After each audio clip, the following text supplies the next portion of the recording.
दिल बंद हो जाएं तो हिदायत नहीं उतरती। सूरतुल बकरा आयत 88 का रूहानी राज। अस्सलामुअलैकुम वरहमतुल्लाहि वबरकातुहू। आज हम तदब्बुर करेंगे सूरतुल बकरा की आयत नंबर 88 पर।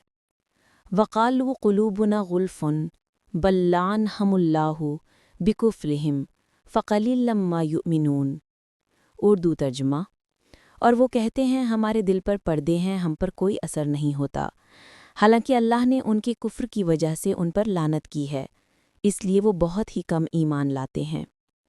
ये आयत उन दिलों के बारे में है जिन्होंने हक़ के दरवाज़े खुद पर बंद कर लिए। अल्लाह फरमाता है, इन्होंने कहा हमारे दिल गुल्फ हैं, यानी हमारे दिल बंद हैं, हम पर किसी बात का असर नहीं होता। ये दरअसल इंसान की सबसे ख़तरनाक कैफ़ियत है, जब वो बातिन में मुर्दा हो जाए मगर ख़ुद को ज़िंदा समझे।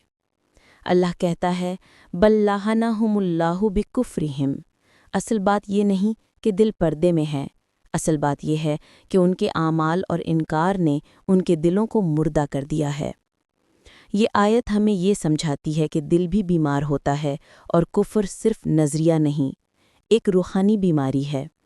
कुफ्र सिर्फ ये नहीं कि इंसान ज़बान से इनकार करे, कुफ्र ये भी है कि दिल के दरवाज़े पर मैं का कुफल लगा दिया जाए, ऐसा कुफल जो सच्चाई, नसीहत और हिदायत के नूर को अंदर आने ही ना दे। जब इंसान अपनी ज़िद, अपनी राय या अपनी पसंद को हक़ से ज़्यादा अजीज़ समझने लगे, तब गुल्फ़ दिल पैदा होता है। ऐसे दिल पर कुरान, नसीहत, मोहब्बत कुछ असर नहीं करती। यही रूहानी मौत है जिसे कुरान लानत कहता है, यानी रहमत से महरूमी। अल्लाह हमें उन दिलों में शामिल ना करे जो सुनते तो हैं मगर समझते नहीं, बल्कि वो दिल अता करे जो हर आयत पर लरज़ जाए और नरम पड़ जाए। आखिर में मोहब्बत से दरूद शरीफ पढ़ लीजिए। अल्लाहुम्मा सल्ली अला मुहम्मदिन व अला आलि मुहम्मद कमा सल्लैता अला इब्राहीम व अला आलि इब्राहीम इन्नका हमीदुम मजीद। सल्लल्लाहु अलैहि वसल्लम।